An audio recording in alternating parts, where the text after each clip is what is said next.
We are live. This is a joint hearing of the Senate and House Appropriations Committee on the 2024 budget. We have 58 witnesses signed up for today. We have two hearings, one today and one a week from today.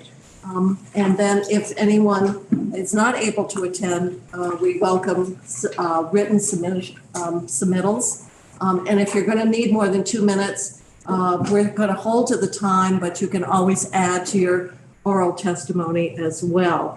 So I'm Jane Kitchell, and I chair the Senate Appropriations Committee. And I'm Representative Diane Lanfer, and I chair the House Appropriations Committee.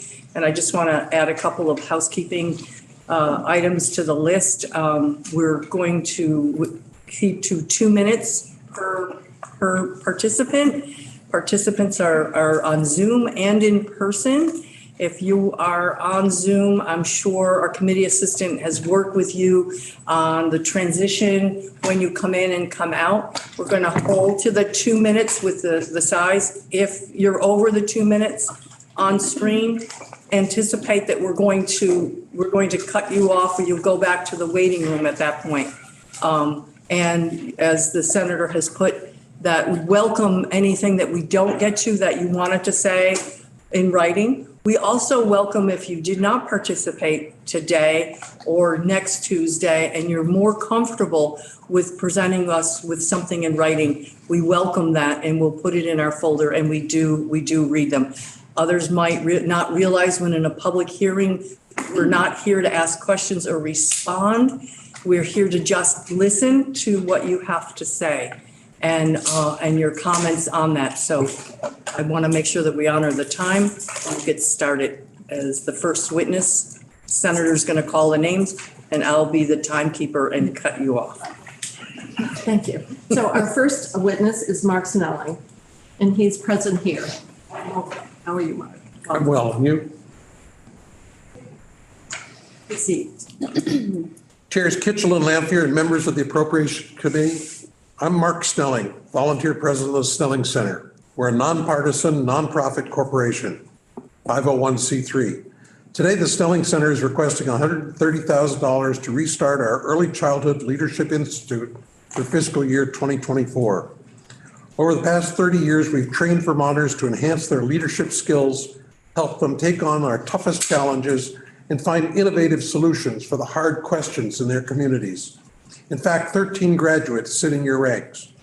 Over 1,100 of our alumni have experienced a substantial personal journey that has increased their leadership skills, and we've created a strong network of peers around the state. The Early Childhood Leadership Institute was created in 2014 and funded by the Race to the Top for 4 years, and due to its success, received additional federal money and continued in 2019. The program has been highly successful and highly rated by the early childhood community. This session, the legislature has put forth a bold vision for early childhood education in Vermont, and the governor has supported unprecedented additional funding for its expansion. We believe for all of these efforts to be successful, we must continue to grow a group of professionals trained to be better leaders. This is what we do. The Child Care Blue Ribbon Commission recommended that Vermont, quote, permanently establish a leadership institute or program for strong, ongoing, committed leaders in the early childhood system, unquote. We are that leadership institute. There is no one else doing this kind of work. As we invest in early childhood, Vermont needs trained leaders to administer these key programs efficiently and effectively while working with and in their communities. The institute provides a network of these leaders who have all had similar training and are excited about their future in this field. We are requesting $130,000 in fiscal year 24. This would allow 25 more graduates to join 126 previous graduates of the program. Thank you. Did you submit this in writing too? I will. Okay, thank you. Thank you. Thank you all. Maria, thank you. Through Zoom. Maria? Yep. Good afternoon. My name is Maria King from St. Albans. I am the long-term care administrator for Cathedral Square, an affordable housing organization that operates 2 assisted living communities. It is critical for older and disabled Vermonters to have access to skilled and reliable long-term care services. Our friends, neighbors, and family members who are unable to complete basic activities of daily living, such as dressing, bathing, meal prep, and medication management, depend on the support from Vermont's skilled nursing, residential care, and assisted living communities like Cathedral Square. Our 2 assisted living communities are currently providing homes and care services for 39 residents with a capacity for 45. The governor's proposed 2024 budget does not adequately speak to the current long-term care crisis we are facing. It does not provide my organization with what we need to continue to serve our residents with the quality they deserve or allow us to grow and serve more Vermonters. In a recent rate study released by the Department of Vermont Health Access, we can see the significant need for funding increases in Vermont's long-term care communities. This study determined that in order for assisted living and residential care communities to continue to adequately and safely provide care to Vermonters, we need to see rate increases for ACCS Medicaid of 79% and ERC Medicaid of 36%. These are 2 funding streams that my organization relies on to pay for the care we provide, because over 90% of our residents rely on Medicaid to pay for their care. Sadly, at this time, our state is unable to promise care and services to our older and disabled Vermonters due to prolonged underfunding and workforce shortages. We respectfully request your committees to consider a pronounced increase to long-term care Medicaid reimbursement rates. These increases will allow payments for care to be in balance with the cost of care.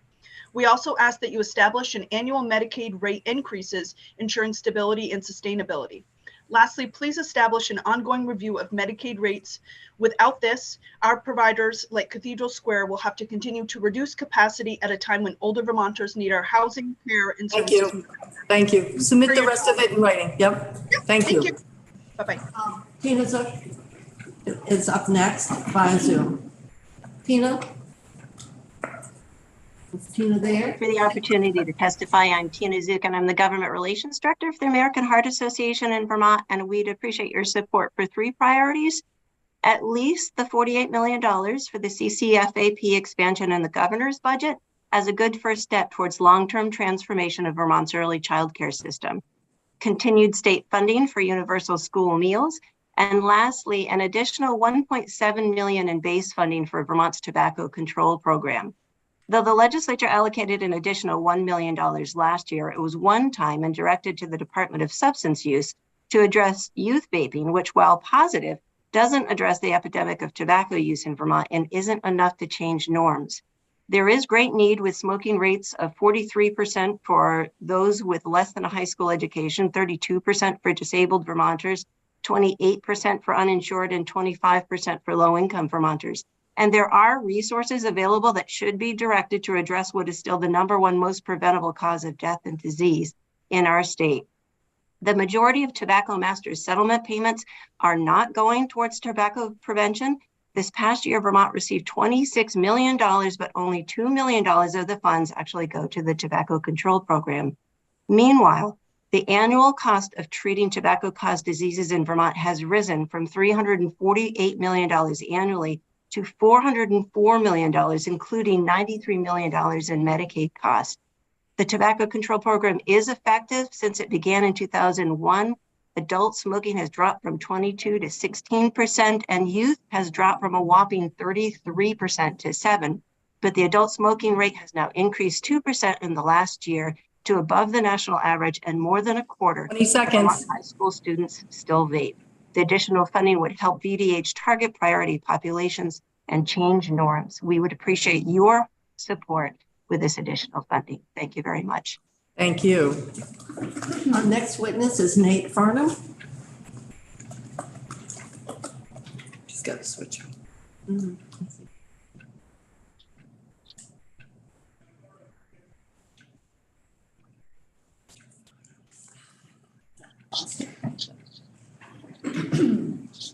We're going to find out in a minute.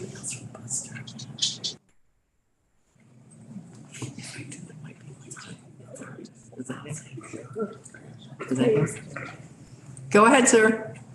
All right. Hi, thank you. My name is Nate Farnham. I'm a youth advocate for the state of Vermont, independent. I've been doing it for 8 years. I'm here to speak on behalf of the budget for the Office of the Child Advocate. That is a bill I've been working on with representatives in the State House for the last 4 years. I know we had just put in a request for additional funding. I am proposing that we go through with that, as it'll help this position that has been on Vermont's mind for over a decade come to fruition and stay in fruition. I believe this position has well been overdue in the state for youth that are in DCF care, as a way to get proper advocacy in the state house for constant change within the state system. As a youth that spent 13 years in the system, I would love to see this occur, as I did not have this when I was in care, and believe that this is well overdue and well needed, as I had seen plenty of bureaucracy kind of take place against youth in care, and youth did not have a strong enough voice, and I believe still do not. So I would love to see this get passed, so that way we can get this position up and running and really try to start changing the system for the better. We were the last New England state to get this position in our government, and I feel as though it is desperately needed and desperately wanted by many Vermonters, not only within the state house, but across the state in various aspects. So I feel as though it is desperately needed and would be greatly appreciated if it gets approved. For the the greater good of kids that unfortunately have to, be put into 20 DCF seconds, care. sir. And so I would really appreciate it if this committee can approve this budget and get it passed. Thank you so much. Welcome. Thank you. Our next witness is Michael Rollo via Zoom. And I would note that the members of the Senate Appropriations Committee are on the screen. They're in a separate room. That's where we can.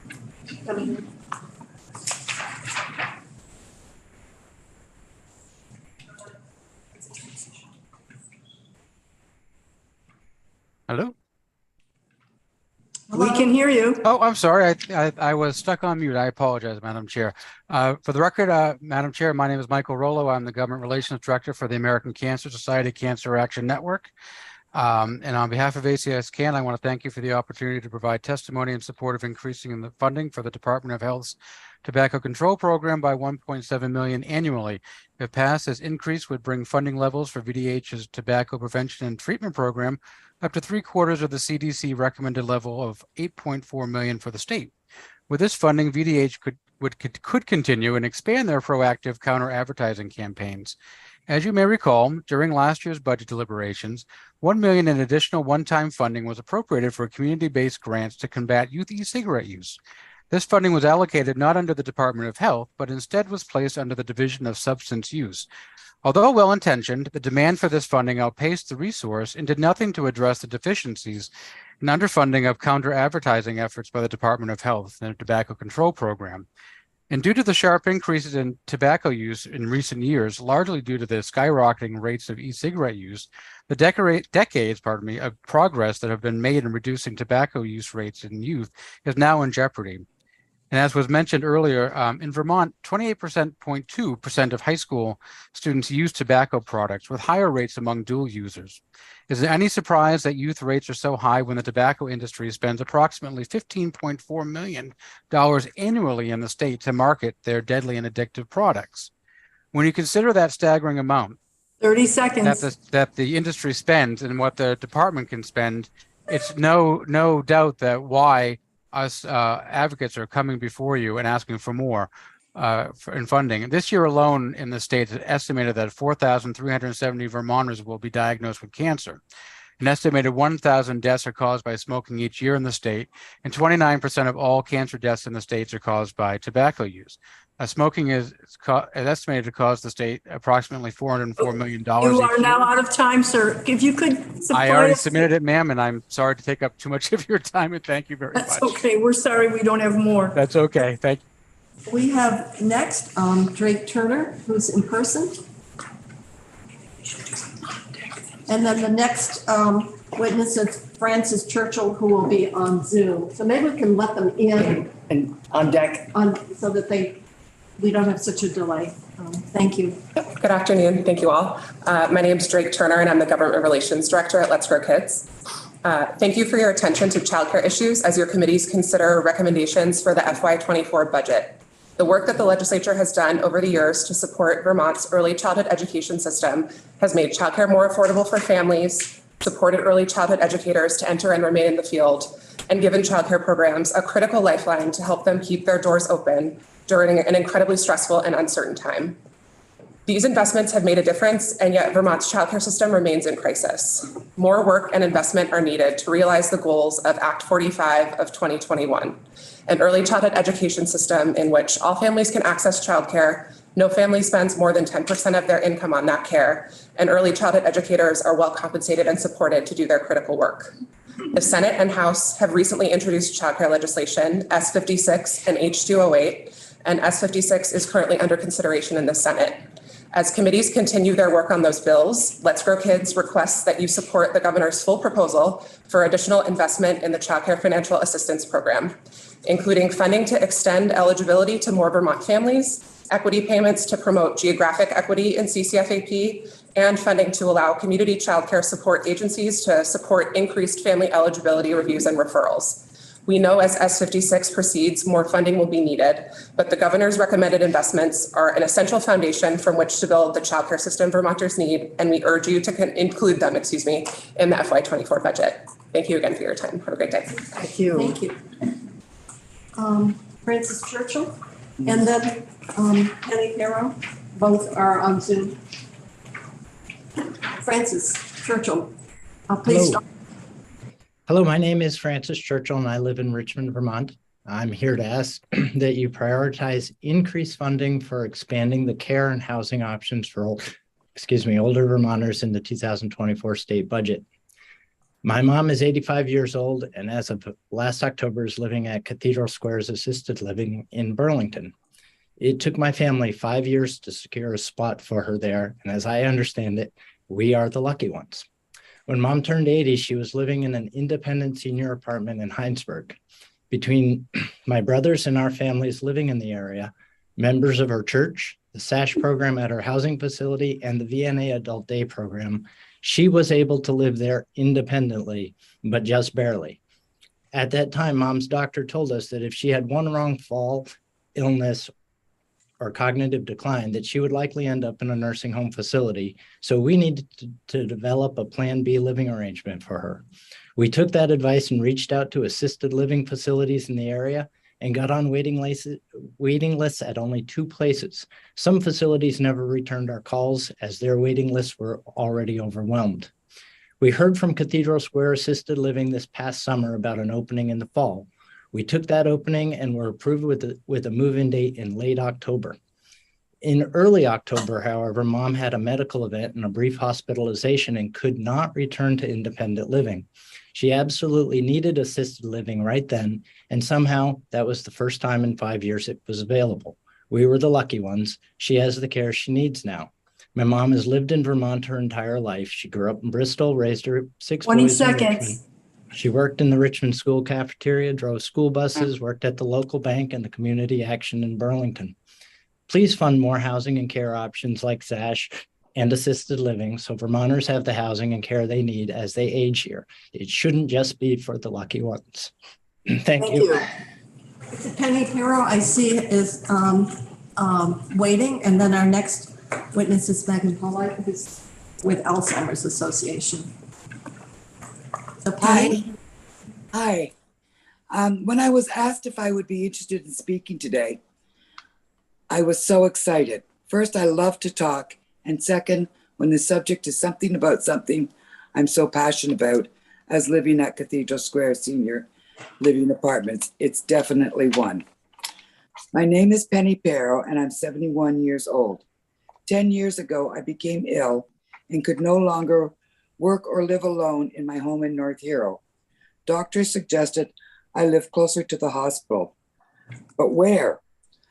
Limited money and no longer driving just added to my stress. I was very fortunate, however, to have daughters that really helped me. And I even lived with one of them for a few years, but I really wanted a place of my own. I visited Cathedral Square and they helped me so much. Allard Square in South Burlington was in the process of being built, so I was able to get my name on the wait list to rent there.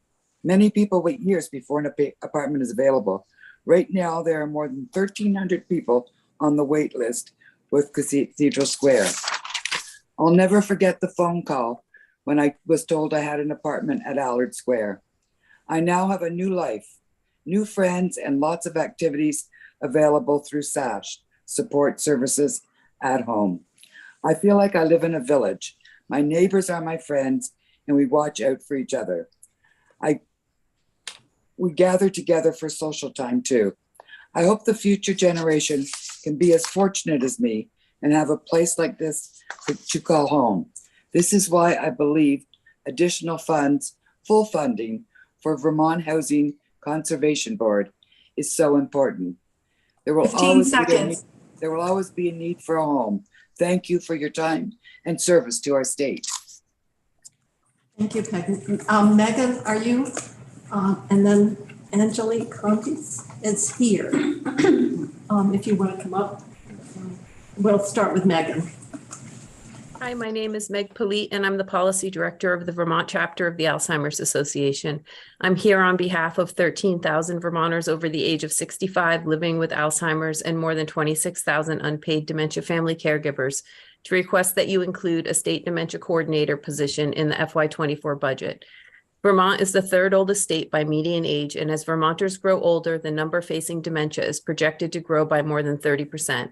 Alzheimer's is a fatal disease that progresses over several years to several decades. The majority of those with dementia are supported by unpaid family caregivers. In 2021 in Vermont, they provided 37 million hours of care for their loved one. The cost of healthcare and long-term care for individuals living with dementia are substantial. In 2022, it cost the nation $321 billion. Of the total lifetime cost of caring for someone with dementia, 70% is borne by families, either through out-of-pocket health and long-term care expenses or from the value of unpaid care. For the last 3 years, Vermont has received a CDC Building Our Largest Dementia or BOLD infrastructure grant.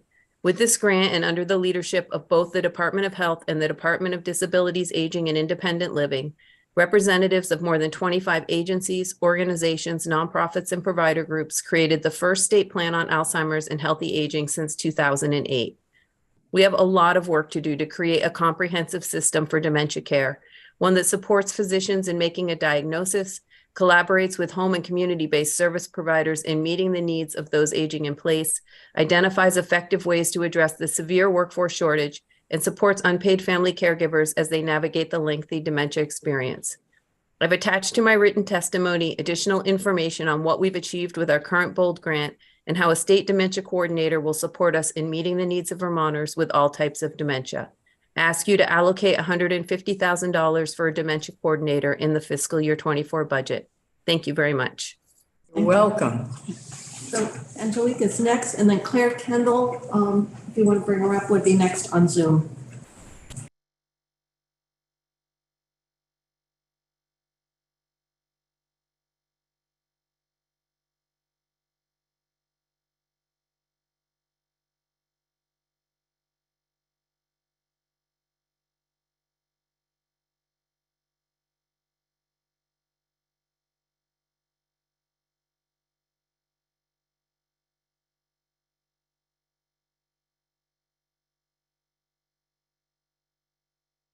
Up and Look community media is everywhere in Vermont. From the Harris Hills ski jump in Brattleboro this past weekend to candidates forums currently happening around the state and the coverage of events in this building thanks to Orca Media. Planning for the return to in-person town meeting has made us reflect on how we've grown closer to our communities, providing access to new tools and platforms during the pandemic. At MMC TV, we set up hybrid meeting rooms for 3 towns, hauled gear to our high school and coach students on streaming concerts and graduations. Our cell phone number was and is on town administrator's speed dial for tech help. But just as we're back into a new groove, industry trends are threatening to pull the rug out from under us. Online viewing has replaced cable viewing, and it's no secret that the cable revenue Van Centers have relied on for decades will fast become a thing of the past. Please support the Vermont Access Network, the 24 community media PEG TV centers, with a one-time appropriation of $1 million in fiscal year 24 as a third year of bridge funding to secure a funding stream to replace declining cable revenues. Thank you. Thank you. You're welcome. Claire Kendall on Zoom.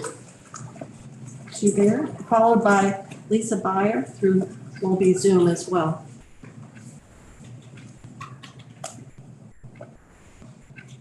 Hi, good afternoon. My name is Claire Kendall, co-director of the Family Center of Washington County. Thank you for the opportunity to testify today. I'm asking for your support for the Parent Child Center Network FY24 budget request for an increase of base funding for PCCs by $5.2 million. The impact of workforce competition is significant. The legislators supported an increase in base funding for FY23, which has been spread across the 15 PCCs to deliver services to families with young children across Vermont. This increase has definitely made a positive difference for our families and our staff. However, the decades of level underfunding prior to that year have caused significant challenges for paying our staff competitive wages. Increased funding by $5.2 million would get us to our goal of $10 million statewide. This would allow parent-child centers to increase wages and benefits to be competitive in the workforce marketplace so families with young children can receive consistent, high-quality services and supports from people they know and trust. This base funding increase request has been longstanding to bring PCC staff closer to parity with similar positions in the education and state sectors. Because of decades of underfunding, we are not able to compete in this tight workforce market, resulting in vacant positions for long periods of time or they turn over frequently. Because these services require strong relationships with families over time, consistent and qualified staff are crucial. Parent-child centers provide parents with the knowledge, skills, and resources they need to care for their children. We work to strengthen families and communities across Vermont. During the pandemic, PCCs made it our mission to continue providing critical supports to parents and children. Healthy children and stable families result in strong and resilient communities across Vermont. Prevention work saves money.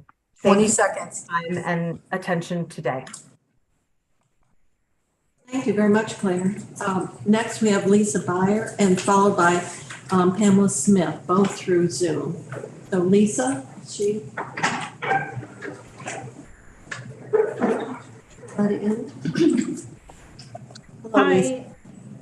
Hi, my name is Lisa Beyer. I am the Executive Director of Catamount Access Television in Bennington. We serve as the public education and governmental PEG access station for the 5 towns of Bennington, North Bennington, Woodford, Pownell, and Shaftesbury. CAT TV is a member of the Vermont Access Network, otherwise known as VAN, which represents all of the 24 PEG access centers in Vermont. I'm asking for support of the Vermont Access Network's request for a one-time appropriation of $1 million for fiscal year 2024 as the 3rd year of bridge funding to secure a funding stream to replace the declining cable revenues. VAN's PEG access centers are woven into the fabric of community life and deliver essential services that add to local resilience. We promote access to multimedia services that foster free speech, public dialogue, and we provide coverage of hyperlocal content that encourages citizens to engage in local government, education, arts, and other areas of interest. We also offer equipment and training to citizens to enable them to tell their own stories. Vermont Access Network is working to ensure that Vermont continues to have access to the essential services that we provide. Until a long-term funding solution can be identified, this bridge funding is critical to maintaining the health of community media in Vermont, as expenses continue to rise and cable revenues continue to decline. Please support VAN's request for a one-time appropriation of $1 million for fiscal year 2024 as the 3rd year of bridge funding, and thank you for your time. Thank you. Pamela Smith is next, and Lindsay LeBave Jones, who is here in person. If you want to come up. So we'll start with Pamela Smith.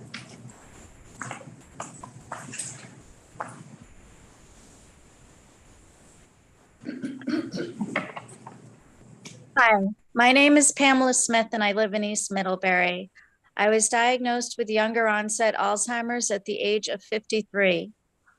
13,000 Vermonters are counted as having Alzheimer's, but that number doesn't include me because I am under the age of 65. Nationally, the estimate is that 6 to 8% of people with Alzheimer's have younger onset, but there is no easy mechanism to count us, so nobody does. I have discovered that here in Vermont, uncounted means unserved by some essential services. And frankly, I need all the same help that an older person with dementia needs. I've also discovered that Vermont lacks a coordinated system of care for people with dementia. Families have to locate the limited help available, and for many, then figure out how to pay for it. I am faced with 4 primary barriers. I'm under the age of 60 or 65, thus disqualifying me for some assistance programs. I'm in the middle class, so I will never qualify for Medicaid, and I would have to drive my family into poverty to qualify for other means-tested help. My family members have to work full-time, so I don't have them to serve as caregiver or case manager. And lastly, when I try to pay for the help I need, agencies don't have the staff to provide that care.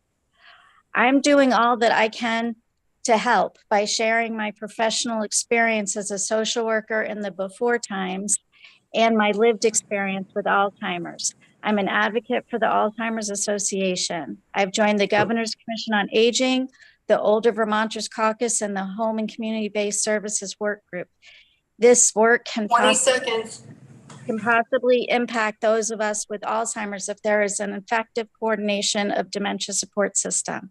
We need a state dementia coordinator to pull together the variety of services into a system to assess effectiveness and to count people like me. Please fully fund the statewide dementia coordinator position for the requested $150,000. Thank you. Lindsay, we have at the end of the table, and then Karen Harker, you could bring online. Thank you. My name is Lindsay Lefevre, and I'm a student at UVM studying public health science. For the past year and a half, I've been a volunteer at the Alzheimer's Association, delivering education programs around the state. This experience has taught me that the need for the state dementia coordinator is huge. Alzheimer's or dementia is so common in my family that we talk about when we're going to get the disease, not if, and it's currently affecting 3 of my family members. Before volunteering for the Alzheimer's Association, I thought that I was one of the only young people affected by the disease, but I was wrong.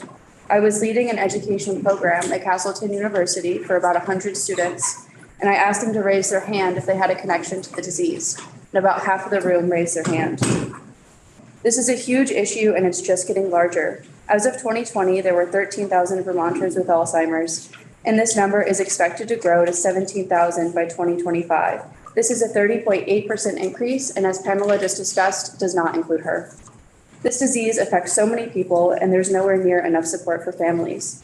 I hear the struggle to find support, lack of direct care staff, the huge need for respite, worry about keeping a loved one safe, guilt about not being able to do anything, fear of financial ruin, and a lot of sadness and grief. We are facing a crisis nationally and right here in Vermont. In a conference, I heard the dementia diagnosis process referred to as diagnose and adios. This is when a practitioner diagnoses someone and then just sends them on their way without any resources. Vermont families deserve better than that. A dementia coordinator will play a central role in creating a coordinated system of care, one that supports physicians as they make a diagnosis, one that focuses on the direct care workforce and how we can grow it, and one that provides support to families as they navigate this very long and challenging disease. Thank you. Thank you. Karen Harker is on Zoom, followed by John Bouton. Hi, everyone.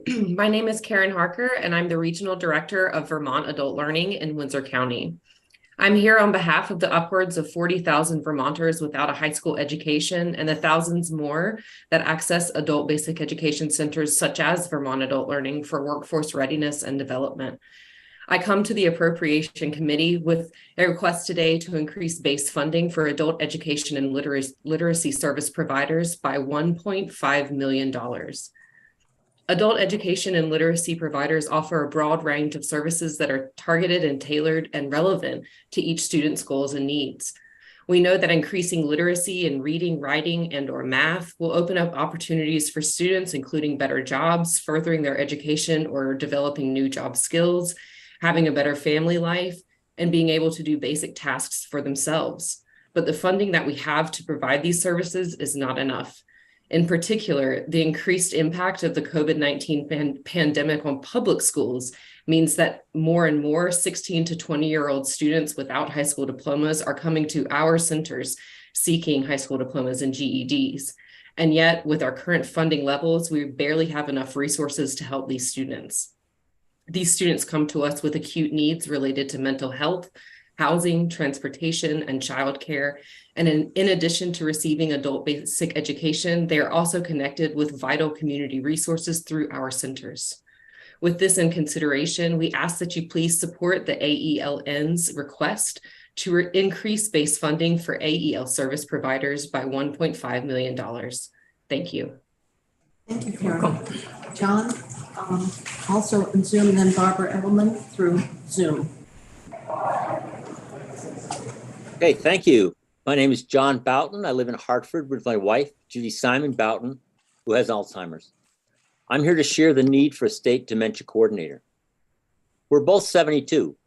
We each worked in service to our communities. Judy is an elementary school educator where she taught, brought arts programming into schools, and helped students learn how to read. I was a county forester, a public forestry advisor, and educator. Now that we've retired with pensions, Social Security, and savings, we could be volunteering in our communities of interest and enriching our grandchildren's life experiences. Instead, this disease keeps us close to our familiar and comfy home. I no longer leave the house without Judy unless she's with a friend. We are the lucky ones.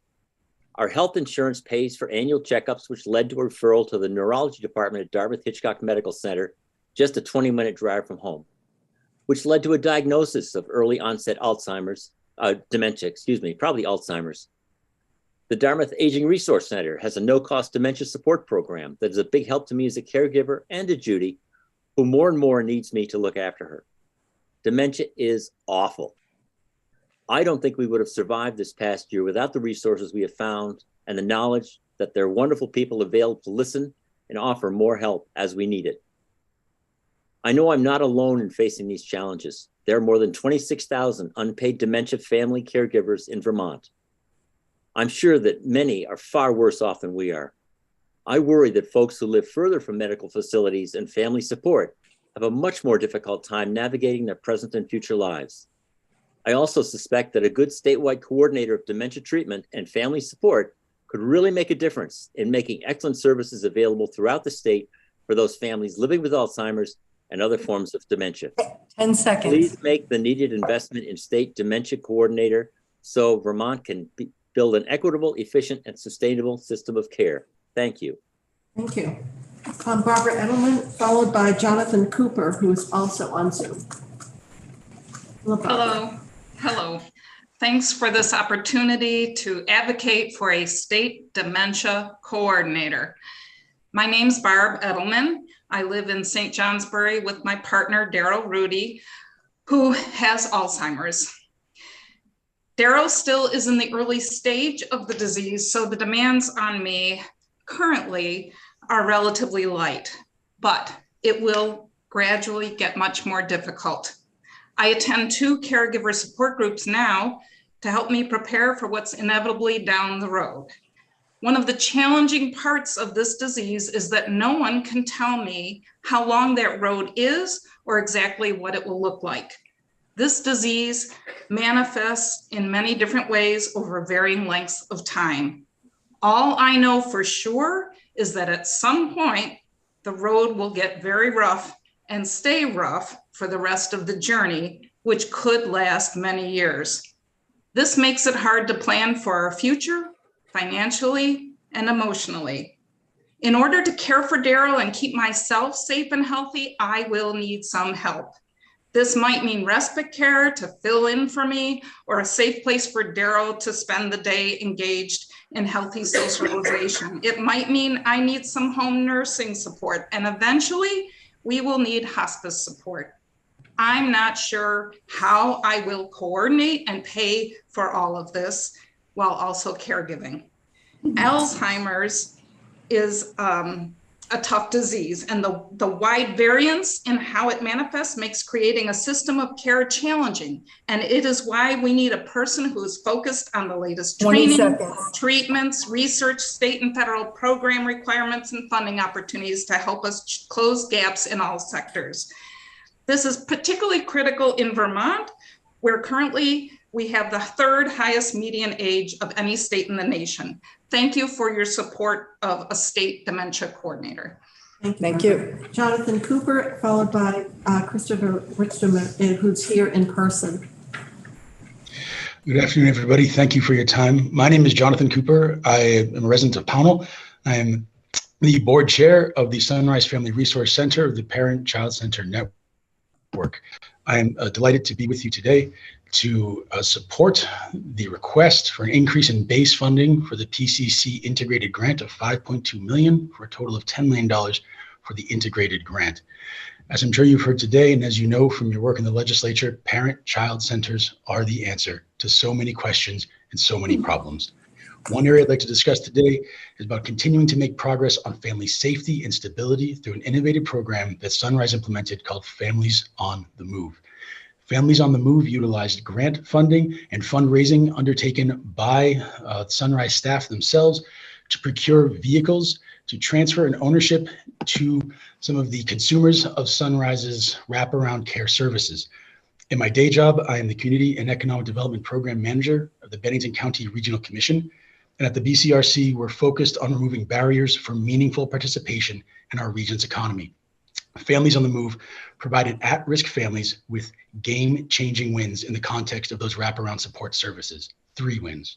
First, the independence of increased mobility. Second, ownership of a valuable asset. And third, an expanded range of employment options in an area with substantial workforce needs out in Bennington County. I wish you could have been there to see the applications that the various consumers of Sunrise's services had put forward and the close work that the staff undertook to ensure that they had appropriate budgeting and expectations for the difficulties that car ownership occasionally provides, as well as assurances that they would, in fact, be able to make this positive transformation in their own lives. I'd like to close my commentary by saying once again that we urge you to support an increase in base funding for the PCC integrated grant of $5.2 million for a total of $10 million for the integrated grant. Thank you very much. Followed by Peggy Irons, will be through Zoom.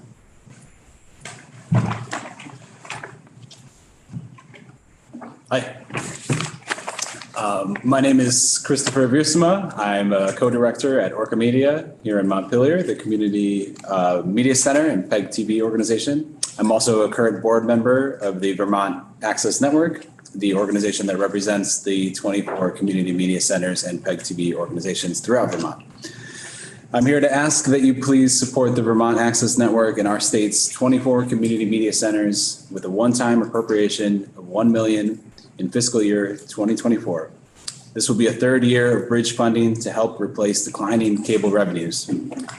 Community media centers are important because they provide free video production resources and services. They educate community members in modern media skills and consistently cover local government and public meetings. Orca Media is here now covering this meeting as well. I've personally witnessed the enthusiasm and creativity among youth participating in our summer education programs, such as the Vermont Youth Documentary Lab at Orca Media, and our year-round support of media education at local schools. These opportunities are made possible only because of the community space, resources, and skilled staff at Orca Media. In Montpelier, Orca Media fills a need by providing access to local government for community members who can't attend meetings at specific times.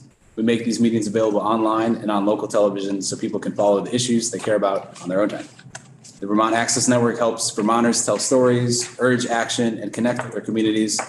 With this bridge funding, we can maintain our contribution to civic and community engagement throughout Vermont. Thank you so much. Welcome. We have Peggy Irons on Zoom and followed by Heather Wilson. We have Peggy.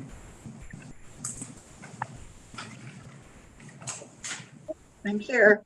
My name is Peggy Irons and I live in Berlin. I'm here to share the importance of adult day centers and ask you to ensure they receive sufficient and reliable funding so they are available when Vermonters need them. My husband and I have been married for 45 years and have been active members of the Central Vermont community. We ran a greenhouse business in the early years before transitioning to real estate. My husband in particular has served on the boards of several community agencies, as well as serving on the select board for 7 years in town. We have 3 grown sons. About 10 years ago, I noticed something was not right with Paul's memory. As things progressed, I thought my safety net would be the Barre Adult Day program. I knew Paul would be safe and receive the social engagement he desired. Unfortunately, when it came time, I learned they had closed. I found myself in a crisis situation, exhausted and scared, trying to figure out a plan. There was nothing available in our community. I visited the village in White River Junction, which is almost an hour away. They happened to have a room open, and I made the decision to move Paul there back in November. Although he's doing well there, this is a huge financial burden for us, and I don't know if I'll be able to rely on this situation for the rest of Paul's life. Paul keeps asking me when he can come home to the house and family he remembers. I wish he was here with me in the evenings. Our neighbors and so many in the community ask me about Paul, and driving to White River Junction for a visit is more than they can manage. He's lost his lifelong social connections.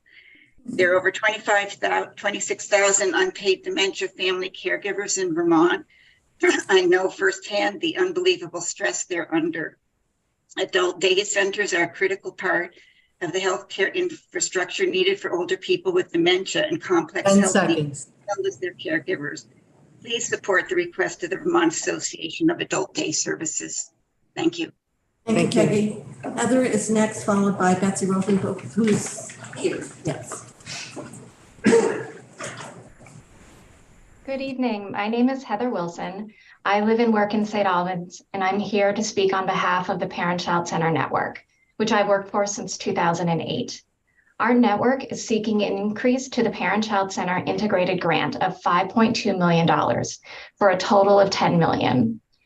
Many legislators are well aware of parent-child centers, and we thank you for your growing support of our network. PCCs were established by Vermont statute in the 1980s. We've grown to 15 centers, and we provide valuable services that are available to all families with young children. Our centers experience decades of underfunding, which means that we have a long way to go before we are able to pay our staff the wages they deserve and provide the benefits they need. At my center in St. Albans, I'm constantly reminded of the reasons why we need help from you. My team has been understaffed for more than a year with vacancies I can't seem to fill. I only have 2 home visitors able to provide mental health services to families in 2 counties. We struggle to offer the compensation that takes into account the educational requirements and the demands of our work. We have a long waiting list. Families voice their frustration, wondering, will we get to help them in 6 months or 9 months or longer? When there's a childcare emergency, we can't always respond in the way we want to, and children could be expelled, which causes ripple effects on the whole family. The families not on our waiting list have been impacted by staff turnover. The foundation of our work is relationships, and progress is jeopardized when families must start over with someone new every time an employee leaves. 20 seconds. To support families, Vermont should continue its investment in the Parent-Child Center Network. The increase of an additional $5.2 million to the PCC integrated grant will support our ability to recruit and retain our workforce that's stable for families and provides high quality service for the state. Thank you. You're welcome. So Betsy is here, and then Helen Bergfeld. I'm sure I butchered that name as well. Will be on Zoom. Good afternoon. My name is Betsy Rosenbluth from Burlington, and I'm the project director of Vermont Feed at Shelburne Farms. And we're asking you to please support the Farm to School and Early Childhood Grant Program with a level funded base appropriation of $500,000 for fiscal year 24. And also please fund the local food purchasing incentive program for schools at $500,000 in base funding. Vermont schools purchased over $20 million in food last year, And we want more of those dollars to go to Vermont farmers and stay in the Vermont economy. Right now, over 100 Vermont farms provide food to our students across the state through early childhood and school nutrition programs. Every Vermonter should have access to the fresh, nourishing food that we produce in this state, and regardless of zip code or income. So while we address food insecurity, we are also helping our Vermont farmers and the agricultural economy. That's the win-win of Farm to School. The grants help schools create the capacity needed to bring farm fresh food into our schools and offer it to our students on a daily basis. And it helps students understand what that food does for their bodies and their communities, building healthy, lifelong habits. We have heard from the staff of Sodexo up at UVM that Vermont students that grow up with Farm to School are asking for local and fresh food up at UVM. And that's the kind of long-term change that we are working towards. So again, please support the Farm to School and Early Childhood Grant Program with a level funded base appropriation of $500,000 for fiscal year 24. And please fund the local food purchasing incentive program for schools at $500,000 in base funding. Thank you. Helen is on Zoom and then followed by Betsy Beyond.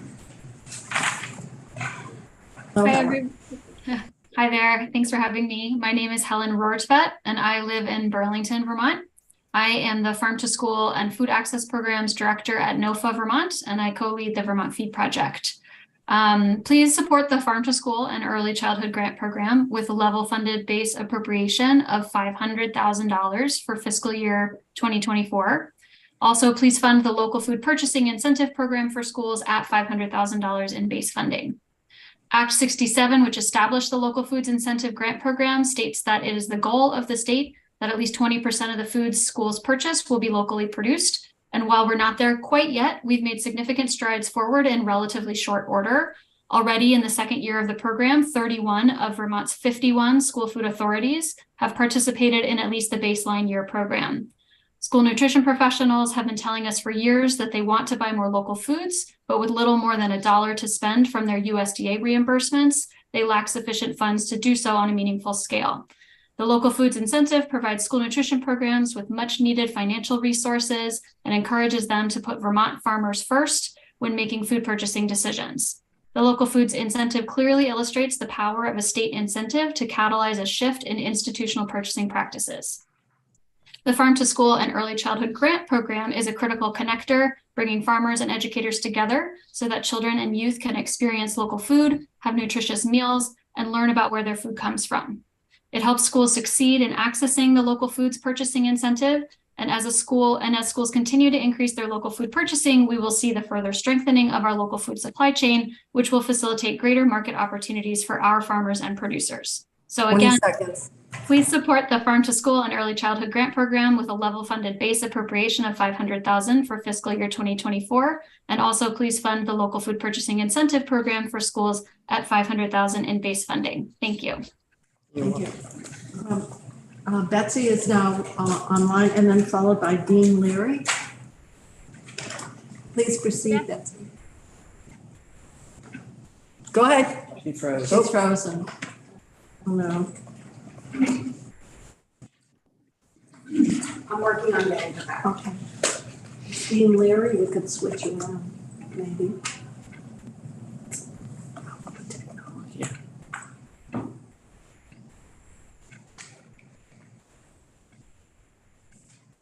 Senator number one. Yeah, the senators.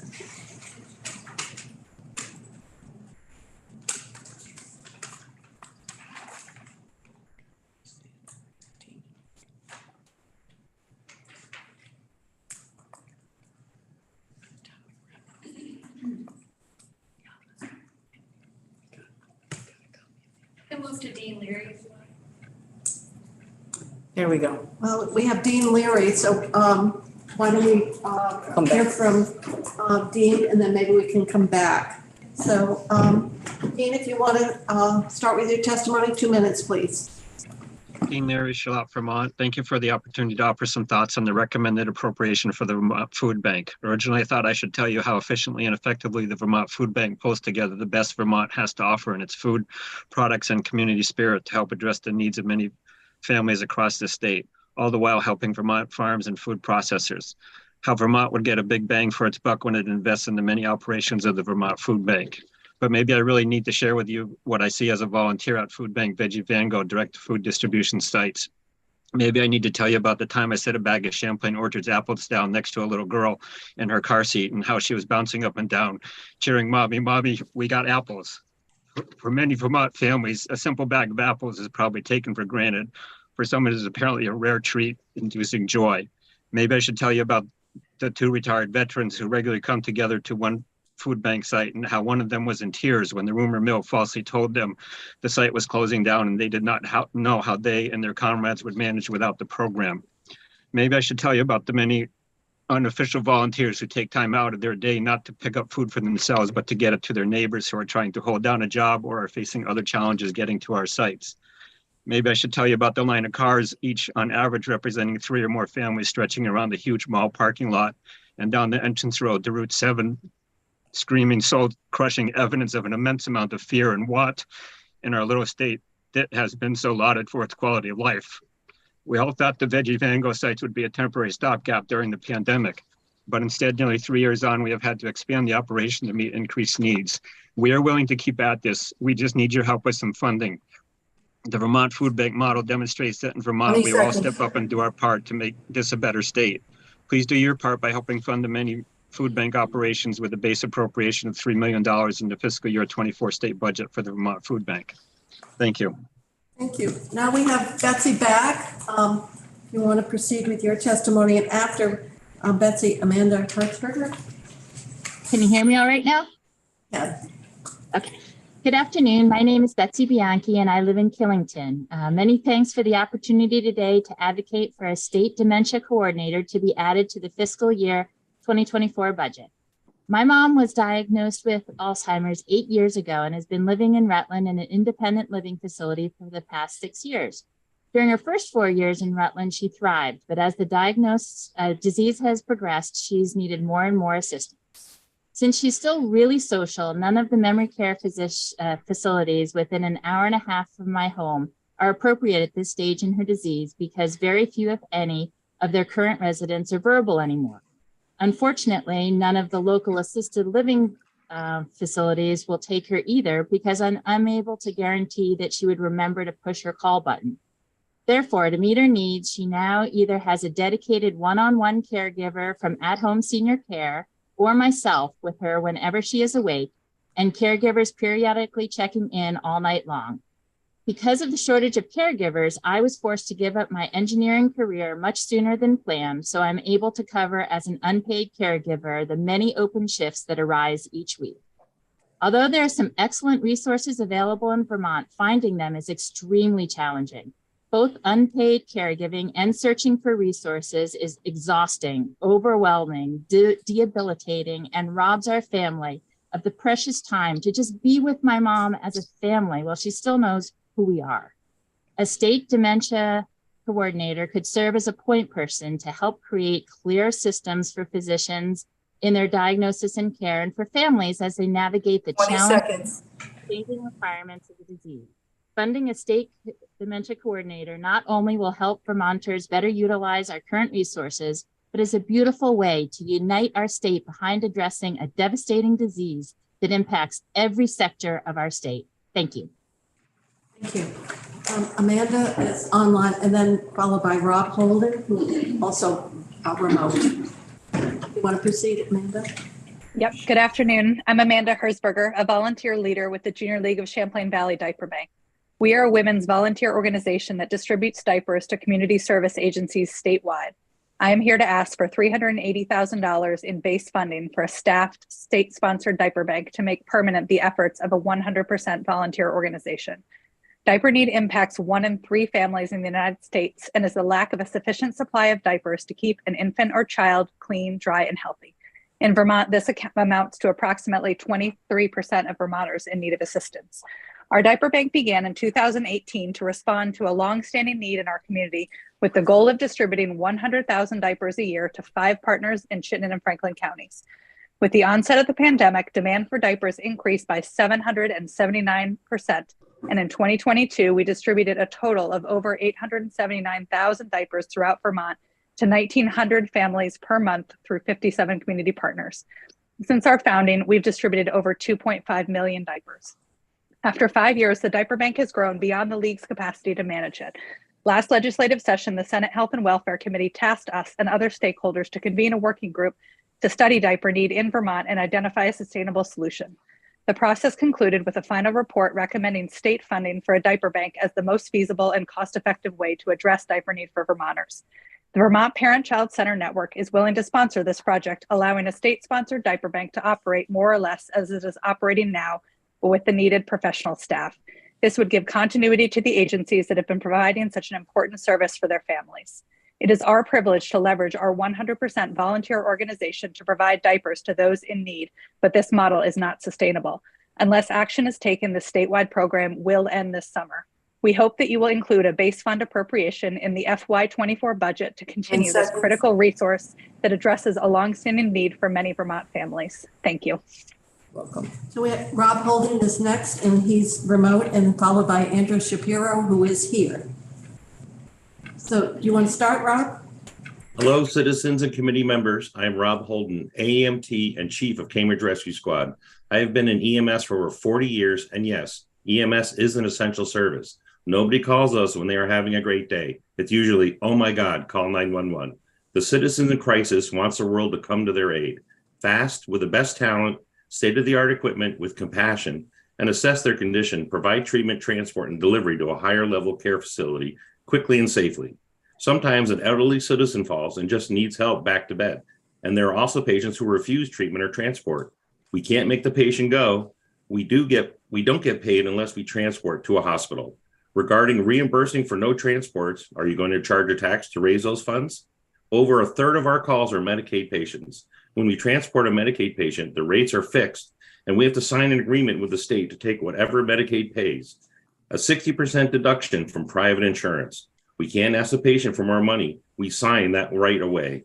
We were supposed to get more money when we started paying the DVHA, Department of Health Access, which manages Medicaid and Medicare, taxes, as it charges 3.3% of what we earn from money received. A huge waste of time and money. Let the squads and services keep the money and pay 100% of our bills with yearly COLA increases. Those funds would be better spent trying to retain employees by offering a more expanded benefit package or in trying to attract new employees. Finally, yes, tax credits are great and a great employment incentive. We need cadet programs in technical schools, scouting, explorer programs that develop interest early on. The tuition assistance currently is wonderful, but needs to be expanded. Due to our low call volume, under 500 calls a year, it's hard to keep providers. They want action, and the larger services provide that. The only way to make money in EMS is to put in hours, hours, and hours. In closing, I would insist on graduation credits from high school, including CPR and personal use typing. Thank you all for listening. Thank you. Andrew Shapiro, please, followed by Mindy Blank, who will be remote.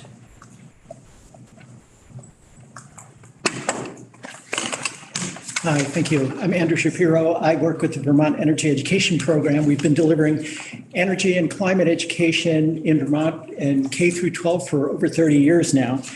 We have programs in solar energy, in climate change, in renewable energy, in energy conservation in your homes, in how electricity is made. We start from kindergarten with the magic of magnets, and we then work our way up all the way, we go all the way through K through 12. In middle school, students look at generators and how they're actually a system of coil and magnets. And when you spin it, you get electricity. And we look at all the different ways you can make this spin with non-renewable and renewable energy.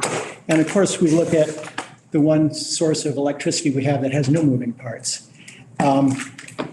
The Climate Action Plan calls, and I'll quote from that education is a vital part of solving the climate crisis. It strengthens the success of every other pathway toward resilient climate adaptation. This report specifically calls out for providing funding for climate-related education at all levels. We're asking for some funds to do that for the public, this is the first time we'll have branched out to public education, going to libraries and other locations around the state. Here's some of the things we provide that we use for educating. We have a whole series of posters. This one's on home heat transfer, how you fix your home. This one is more high school level. Where's our electricity come from and how do you think about where it comes from? We don't tell kids what's good or bad. We provide just the science data. It's up to them further through that. We're looking for $458,000 to do two things, to do outreach and provide public education throughout the state. And then we're looking, part of that money is also to bring us back to where we were before COVID. We need a lot of outreach to get back to schools again because it's been so difficult. Thank you. If you want to leave your handout, that would be welcome. Great. Should I pass it around for folks? No, not right now. We're going to do that later with the others. Thank you. Michael Johnson. Would anybody like some posters for their school? I think not right now. Okay. Michael Johnson is on the screen, followed by Chad Butt. He'll also be. Good afternoon. My name is Michael Johnson. I'm the Executive Director of Turning Point Recovery Center in Springfield, Vermont. I'm here representing all the recovery organizations and recovery residences.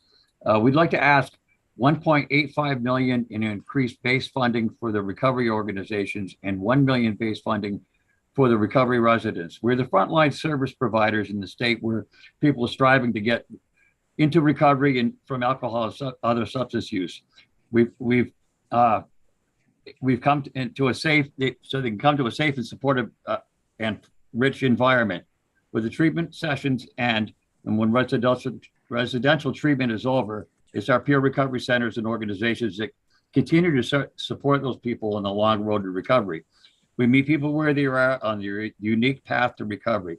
Our recovery organizations offer and residences offer several services: recovery housing, recovery coaching in various settings, emergency rooms, homeless shelters, police departments, working with EMTs, overdose outreach programs, recovery organizations, and other various community settings. We also have parenting programs and youth programs, and we work with employment supports. We have volunteers. We offer 12-step programs and other recovery meetings. We are trying to meet other various alternative health workshops, meditation, Reiki, and acupuncture, and we work with DUI courts and corrections and other local mental health agencies. What we're going to use the funding for is for our staff. We need to increase wages, benefits, and existing staff to offer competitive wages that are a growing need in the ask that we're asking. 20 seconds. So again, I'd like to thank you for your time, and we would like to be asking for the $1.85 million base funding for organizations and for recovery residences, $1 million base funding. Thank you very much. Thank you, Michael. Chad Butt is next. No, wait, we're going back to Mindy Blank. I see she's on the screen. Great, thank you so much. Hello, and thank you for the opportunity to offer testimony today. My name is Mindy Blank, and I'm here to advocate for appropriations to sustain and expand the work of the Land Access and Opportunity Board, which is housed with the Vermont Conservation, the Vermont Housing and Conservation Board. I'm a member of Seeding Power, the group of community organizers that crafted and advocated for H273, the BIPOC-led Land Access and Opportunity Act, which is the original legislation behind the Land Access and Opportunity Board that rolled into the Housing Omnibus Bill last year. This board the Land Access and Opportunity Board has advisory powers to help state agencies, departments, and committees integrate equity measures and is mandated to create programs that improve housing and land accessibility for marginalized communities and protected classes. The Land Access and Opportunity Board came together in the summer this year and just put out their sunrise report last week. So the Land Access and Opportunity Board has incredible community support behind it, constituents in every county across the state, nonprofits, businesses, philanthropy, which you'll be able to see shortly in a collective letter that's being circulated. In their Sunrise report that they put out last week, they've worked out the nuts and bolts of the continuation of this board. They need at least 1.2 million annually for baseline operations, and we're advocating for an allocation of $4.8 million this year so that the board can function for the next 4 years and do their work with certainty. It is critical to ensure that this board can continue its important work for the next 4 years and achieve future success by committing now to a total appropriation of $4.8 million. We urge you to include the Land Access and Opportunity Board in your budget this year. Thank you so much. Thank you. Now we're moving back to Chad Butt, who's here for the mentoring program, I'm sure. Yes. Good afternoon. I'm Chad Butt, Executive Director of Mentor Vermont. I invite you all to think about mentors that you've had in your lives and the impact they've had on you. When young people have mentors in their lives, they have someone to turn to for support, and they feel like they matter.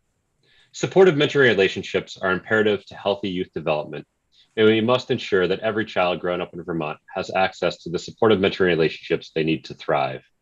Yet 1 in 3 young people in Vermont will grow up without an adult to turn to for support beyond their immediate family, without someone to turn to for guidance, to share their passions and dreams with, and without someone to explore their interests with. When young people have a supportive mentor in their life, they are more engaged in school and in their community. Youth in Vermont need support, and the impact of mentoring has been made clear through research and evidence-based practices.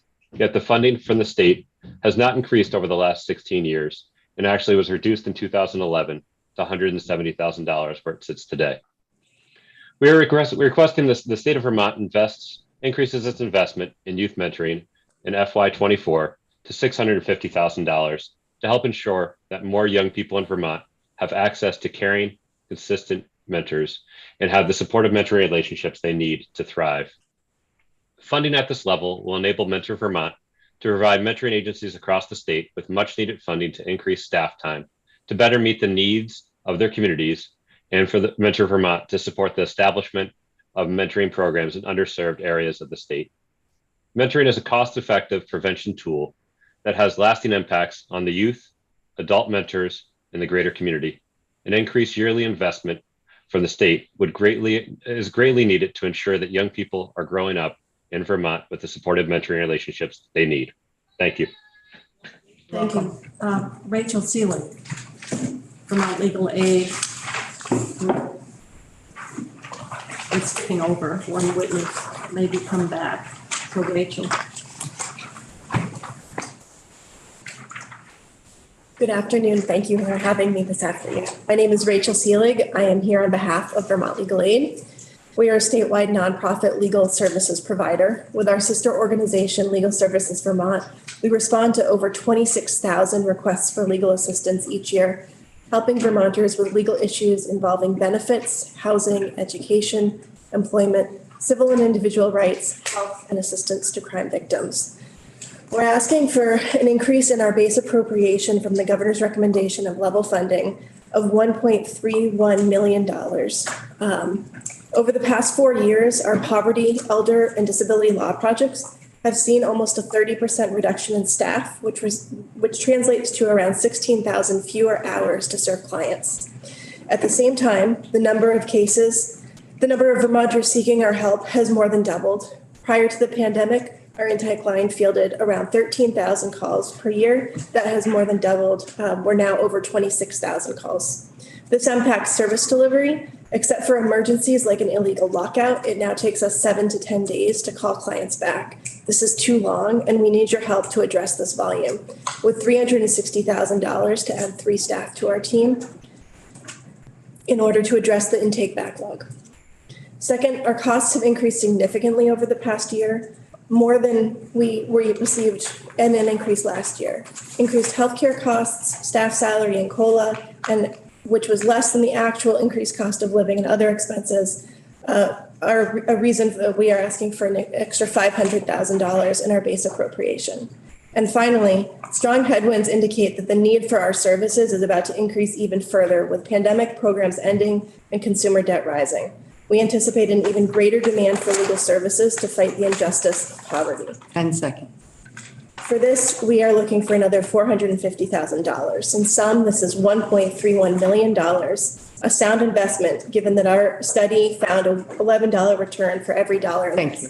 Thank you. Did you submit it in writing? I did. Okay, great, thank you. So we're moving on now to Abigail Palazzo, who is on, followed by Bob Donis, who will also be remote. So Abigail, do you want to start? Hi, my name is Abby Palazza. I'm from Colchester and I'm a senior at UVM majoring in health sciences. I'm here to speak in support of a state dementia coordinator, and I have 3 specific areas that inform my belief in the value of this position. First, at age 50, my dad was diagnosed with younger onset. At this time, both of my parents were working and I was a full-time student. Within the 3 years following the diagnosis, my family has had to transition from work to retirement, manage financial and legal matters, and adopt full-time caregiving roles, all while supporting each other through the emotional journey of this disease. The addition of navigating resources meant to help us felt overwhelming. Second, I work as an LNA in memory care. I see firsthand the complexities of dementia, the strain it puts on systems of care, and the challenges it places on families in the workforce. In my experience, person-centered care has had more positive outcomes when there is a consistent workforce and an environment that creates relationship-building opportunities with patients. I've also found there's a need for training to understand human behavior and communication strategies to support the patient. With these systems in place, I've seen how unnecessary stress on the patient, worker, and their families can be reduced. Third, I'm conducting a thesis at UVM on informal caregivers and people with dementia. Results from national data reveals there is a high rate of caregiver overload, low use of external support services by caregivers, and low participation rate of people with dementia in organized activities. I believe a state dementia coordinator is vital if we are going to create a sustainable, affordable, and humane 20 system seconds. for those with dementia. I ask this position be added to the fiscal year 24 budget. Thank you. Thank you, Abby. We'll next move to Bob Donis, who will be followed by Pedro Cruz, who is also remote. Hello. Thank you for all you do. I am Bob Donis, a Bristol resident. I'm a board member of the Recovery Partners of Vermont and a board member of the Turning Point Center of Addison County, which is one of 13 nonprofit recovery partners in Vermont. I'm also a board member of the Mountain Health Center. I'm asking for your support for an increase of $1.85 million in base funding for recovery organizations and an increase of $1 million base funding for recovery residences. As I'm sure you know, substance use disorder / addictions affect so many people and families in Vermont. The very important hub and spoke treatment clinics help people start recovery. Recovery is a lifelong process. The recovery organizations help people stay in recovery, not relapse, connect them to needed resources, and help them have safe and healthy lives. We also help families so they can help their loved ones in recovery. These centers have highly trained and certified professional recovery coaches who are in recovery themselves and provide peer-based support. Our coaches need better salaries, they need benefits, and we need more recovery coaches. Recovery residences are also a very important resource for many people as they start their recovery. Our hope is that more people suffering from addictions will seek treatment and lifelong recovery. Our hope will seek lifelong recovery. So again, I'm asking for your support to provide $1.85 million additional funding for Recovery Partners of Vermont and $1 million for recovery residences. And again, I thank you for all you do. Thank you so much. Thank you. We'll move on to Pedro Cruz, is he? And then followed by Julie Tesler, who will also be remote. So Pedro, do you want to start? Yes. Hello, good afternoon, everyone. My name is Pedro Ubaldo Cruz. I am from Sheldon, Vermont, and I am an English language learner with Vermont Adult Learning.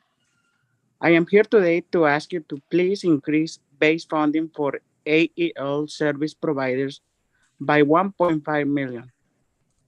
Why do I ask this? I have needed English language instruction to improve my life and work.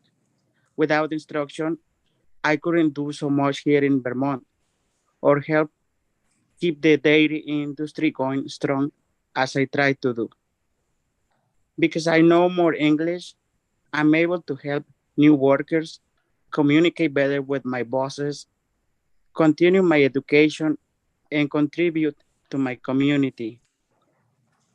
Vermont Adult Learning is just one AEL agency who needs increased funds for supplies, rent, teacher salaries, and programs to support people like me who help Vermont's economy. So I ask again to please support AELN's request to increase base funding for AEL service providers by 1.5 million. Thank you all for hearing me. And Thank you. Thank you very much, Pedro. We'll move to Julie Tessler, followed by Seth Hibbert, who will also be remote. Julie? Good afternoon, Julie Tessler, Vermont Care Partners, representing 16 designated and specialized service agencies providing developmental and mental health services to, at this point, about 30,000 Vermonters a year. Used to be higher. You all know that the demand, acuity, and complexity of the people we serve is rising. We have a wait list of about 1,000 people and about 1,000 staff vacancies currently. Last year, our turnover rate of staff was 33%, the highest it's ever been. Our vacancy rate in the last 3 months has improved slightly, but still quite serious. In mental health, we have a 16% vacancy rate. In developmental disabilities, it's just about 20%, with some developmental disability programs with a 30% vacancy rate, which really impacts our ability to provide services. Our services provided in developmental services was down over 19% last year. This really relates to the salaries we can provide staff. It affects our recruitment and retention. The 8% rate increase last year was very beneficial, as was the premium pay program this year and the tuition assistance and loan repayment program for mental health and substance use staff. Very helpful, particularly for retention. Our ask this year is for a 10% Medicaid rate increase so we can address salary and other inflationary costs. We'd also like an investment of $6 million to expand that tuition assistance and loan repayment program, make larger awards, and to be able to provide it to all of our staff, particularly those in developmental disabilities. We'd also like to address mental health rate equity. This will help not only stabilize our services, but improve inpatient and emergency department use and overcrowding, the support needed by our schools for students, and law enforcement and criminal justice support for people that we serve. We're not asking to increase the number of people we're serving, just meet the expectations for who we should be serving now. Thank you. Thank you. Seth, and then followed by Carissa Stein. Hello, my name is Seth Hibbert, and I am the Communications and Development Coordinator at Vermont After School. I live in Williston with my wife, Kate, and our 8-year-old son, Lewis, and I'm here today to ask for your support for universal after school in Vermont in 2024. Specifically, I'm asking you to support the governor's proposal to increase CCFAP by $7 million in order to increase Vermont families' access to after school and summer programs, and to support the language in the budget bill to create a grant structure for cannabis sale tax funds allocated to expanding access to after school and summer programs. I'm able to speak with you today from my work desk, uninterrupted by Lewis, because he's currently building with Magnetiles in a Williston after school program, a program that consistently turns away working parents because there aren't enough spaces to meet the demand. And this summer, I'll be able to continue working this full-time job to support my family because my wife and I were lucky enough to register Lewis for summer camps in the 9 minutes it took before each of those camps filled up. I'm asking for your support because for every child like Lewis, whose parents successfully navigated the after school and summer camp registration gauntlet, there's a child like Lewis's best friend, Ewan, whose parents found themselves on endless waiting lists. And that is not hyperbole. According to the America After 3 p.m. National Survey, for every Vermont child in an after-school program, there's another child waiting to get in. This does not sit well with me, and it's why I'm here today. I believe we have a collective responsibility to ensure that all young Vermonters are safe, healthy, supported, and engaged when their parents are at work. Please help make this happen by supporting Universal After School in Vermont in 2024. Thank you. Thank you. Carissa Stein is on the screen now, followed by Heather Thomas, who is here in person. You want to start? Good afternoon. Good afternoon to you all. My name is Carissa Stein. I reside in Montgomery, Vermont, and I serve as a board supervisor for the Franklin County Natural Resources Conservation District. We have not met, and I regret that I am unable to be in person today with you all. Today, I ask that you increase your base funding for the Vermont Natural Resources Conservation Council, a request for a total base appropriation of $3 million to support Vermont's 14 natural resources conservation districts. Thank you for the opportunity to add personal context for the request. I have involvement as a partner, volunteer, and now a supervisor with the Franklin County Natural Resources Conservation District. I have witnessed our team actively creating connections and relationships in our Franklin County community. They've done this by being the boots on the ground. They show up and most notably follow through. We have a very talented staff and they've allocated a lot of time to apply for and manage multiple grants. Grant opportunities that are worth doing. Nevertheless, there is a need for more balance. The bulk of the grants funds go to the project, correctly so, and this reduces their capacity to work on the ground or face-to-face with our community. My hope and reason for this appeal is to see them have more time at community meetings, more time working with landowners one-on-one, and more time that they can allocate to help find solutions. Your support would greatly assist the Franklin County Conservation District to allocate further energy towards that resilient Vermont we know and love. I am grateful for your time and attention and hope you all consider increasing the total base appropriation of $3 million to support Vermont's 14 natural resources conservation districts. Thank you. Thank you. Heather Thomas, and then followed by Per Eisenman, which will remote.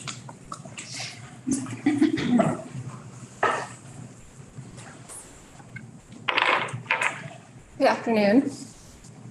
My name is Heather Thomas. This is my daughter, Alice. We live in Wells, Vermont in Rutland County. I grew up in the town next to where I live now, but moved away for many years for college and my career and returned in 2011, purchased a home and started a small business.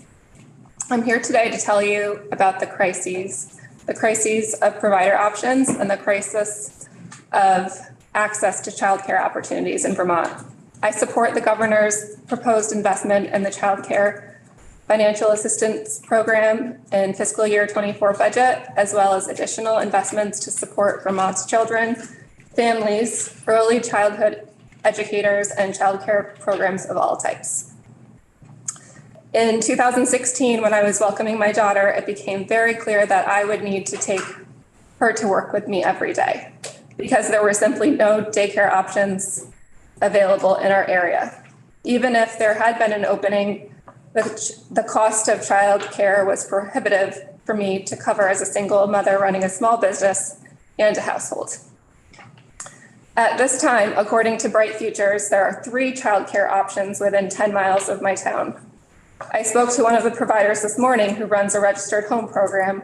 She has no full-time openings next September, no full-time availability right now, 5 families on the wait list, and she has received 6 calls in the last 2 weeks about her availability.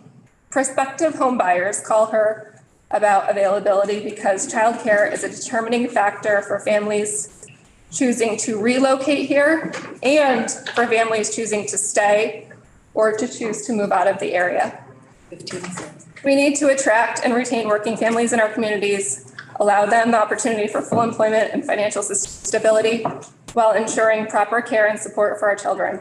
I fully support funding high quality early care and learning after school programs for our youth and for the betterment of our families.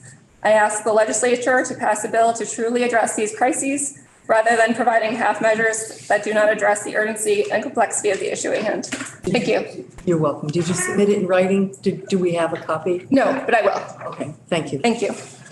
And I see Eisenman on the screen, so we'll go him next, followed by Robert Perry. Hello, my name is Per Eisenman. I am a crisis clinician in youth and family at Counseling Services of Addison County, and I live in Shelburne, Vermont. And I want to thank you all for your service to the people of Vermont. I recently learned how little you all are paid. But that being said, I am asking for the 10% Medicaid rate increase for the Vermont Care Partners Network agencies. And I just want to tell you two brief stories about why I think this increase is necessary. We're in a workforce crisis, as probably many are. And last year, a coworker and friend of mine, Cam, he's from Massachusetts. He's 25. He just graduated with his master's, and he was eager and excited to move to Vermont and help serve the kids. And the kids loved him. He worked with very young kids up through teenagers, and everybody loved him. We were all impressed as well. But he wasn't able to pay his rent with the salary that we were offering and his loans. And so after about 6 months of working really, really hard, he had to move back to Massachusetts and move in with his parents. So hopefully the 10% rate increase would help people like him to be able to serve our kids. The other family how many? 20. Okay. 20 The other family 15. I want to mention is a young lady who I met after she had a suicide attempt. And we did open dialogue, family therapy with all 7 members of her family. And we saw her for about a year, but after a month, she had no more suicidality. After a year, she graduated with her driver's license and a job. Thank you. You're welcome. Robert Perry, followed by Michelle Downing, who is here. You would just want to come up, so you're ready. So, is Robert Perry on? Yes. Okay. I'm here. Right. Please proceed. Good afternoon. My name is Rob Perry, and I'm the Executive Director of the Mad River Valley Public Access TV station. Our station serves the towns of Warren, Waitsfield, Fayston, and Moortown. I'm here to ask that you support the Vermont Access Network, the 24 community media centers, with a one-time appropriation of $1 million in fiscal '24. This would be our third round of funding to serve as a bridge to replace the declining support from our cable networks. MRV TV's primary function is to connect our broad community with each other, our schools, our challenges, and our town and state governments. We provide access to municipal meetings, including select boards, the Harwood School Board, planning commissions, development review boards, and valley-wide planning and recreation districts. We also show local school events, including sports and Vermont-wide programming of interest to our viewers. Recently, we've live-streamed concerts and events from our schools, which have increased access to these events for the local community, as well as far-flung family members. Over the last year, some of our most attended live broadcasts have included a recent Harwood jazz concert, a Harwood winter band concert, and a forum for candidates for state representative. All content is available to Waitsfield cable subscribers and is streamed from our website for access by non-cable subscribers. However, our station faces significant challenges going forward. Cord cutting is dramatically reducing our primary funding source, the mandated grant from Waitsfield Cable. This is 90% of our income and is declining at more than 5% per year. Despite reductions in costs, MRV TV has had negative operating income in the past 2 years. The past grants from the state have enabled us to continue serving our community, and thank you for that support. Again, I ask you to support the band's request for $1 million for bridge funding for public access TV stations across Vermont. It's essential to keep stations working in the communities to connect our broadly dispersed communities. Thank you very much. Thank you. We have Michelle Downing here, followed by Max Barrows, and Max is going to be remote. Michelle. Hi, my name is Michelle Downing, and I'm a new full-time Waterbury resident. My family moved to Vermont full-time in August. which is a 6-month process due to the inability to find childcare. We were lucky to find an option that we love. However, it requires us driving 120 miles a day, and it closes before our workday is complete. We think every day about the emotional cost of driving 2 hours daily, the carbon footprint that we are leaving, and the impact to our careers. However, we don't have any other options. Every childcare facility that is closer has dozens of families on wait lists because of the shortage of care that exists, and we can't afford another option. Ironically, we live right across the street from a daycare. Access to childcare is imperative to our family's life, as my husband and I both work full-time jobs that require us to work traditional hours as well as travel about once a month. We are also mentally and emotionally fulfilled by our careers and need the dual income in order to support our family and create a stable environment at home. Fortunately, our workplaces have been flexible as we work through non-traditional work arrangements and frequent daycare closures. However, most families aren't this lucky. Please support the governor's proposed investment in the Child Care Financial Assistance Program in the fiscal year 24 budget, as well as additional investments to support Vermont's children, families, early childhood educators, and child care programs of all types. The state needs to improve access to and increase presence of child care for all families in order to thrive. Thank you for your time. Thank you very much. Max? There's Max, followed by Jill Arache, who is also going to be remote. Max and then Jill. Well, good evening. I am Max Barrows. I work for Green Mountain Self-Advocates. I am on the autism spectrum and I receive developmental services. Our community is asking for a 10% increase for developmental services. The workforce crisis has hit us hard. For example, I have not had a job coach since April of 2022. My support person enjoyed working with me for more than 6 years, but he has kids and he couldn't afford to work with me anymore, along with a family. And I am not alone. Today, 1 out of 4 support workers positions are vacant in developmental services. Now, I'm lucky to have a supportive family and live with them. My dad is a retired teacher and he has been volunteering to support me so I can keep working successfully. Last year, more than 33% of staff with us, working with us, lost their jobs. And the situation varies around the state. Some agencies have vacancy rates as high as 50 to 60%. Think of it as an investment for people with disabilities. Roughly 45% of people who get services are working and paying taxes. People see what we have to offer. It is a great investment because the more we work, the less we rely on Social Security benefits. This is a win-win situation. But the system is under pressure. Often people with disabilities report high levels of stress due to frequent staff turnover. Just when you have an excellent relationship with the support worker, they move on to a job with higher pay. This deeply hurts and it sets us back. So please consider this and please take what I said seriously. And thank you so much for your time to listen to my testimony. Thank you, Max. We'll move on to Jill. The next, followed by Walter Medwood. Yes. You want to proceed, Jill? You're on mute. Can't hear you.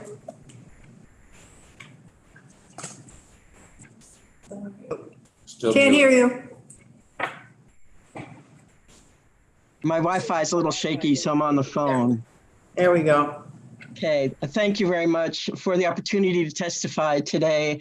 I'm Jill Arache, the Executive Director of the Vermont Association of Conservation Districts, and I live in Waitsfield. I'm here to request your support of the $3 million fiscal year 2024 appropriations request of Vermont's Natural Resources Conservation Districts. First, I'd like to thank you for your support last year. The small increase, it meant a lot to us. We've provided you a handout that explains how those funds were spent, as well as more detailed information about our 2024 request. Conservation districts were created throughout the United States during the Dust Bowl era to help farmers protect soil and water quality, degraded by both human and climate-related factors. Since the Vermont Soil Conservation Act over 80 years ago, Vermont's 14 natural resources conservation districts have provided a critical link between landowners, land users, local communities, and state and federal programs. I've provided our annual report, which highlights our work in agriculture, natural resources management, stormwater remediation, education, and more. Districts currently have over 60 staff throughout Vermont, providing roughly over $3 million in technical assistance and conservation projects per year. As the plethora of programs for climate resilience, natural resource protection, and food security grows, Vermonters need our services more than ever to help them navigate these new programs and develop and implement appropriate conservation projects that support the economic viability of our rural communities and working landscape while addressing environmental concerns. Since we do not have county government and county funding in Vermont, 20 seconds. As conservation districts do in many other states, we are seeking an increased core funding from the state to strengthen and expand our ability to fulfill our mandate. With this support, we can do so much more. Please support the Conservation District's $3 million 2024 appropriations request. Thank you. We have Walter next, followed by Jessica Buckley, who is here in person. If you want to start, Walter, please. Good afternoon, members, and thank you for your service to Vermont.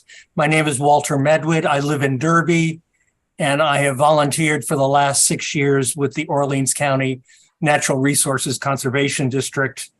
I urge you to support the $3 million base appropriation to support all of the 14 conservation districts around Vermont.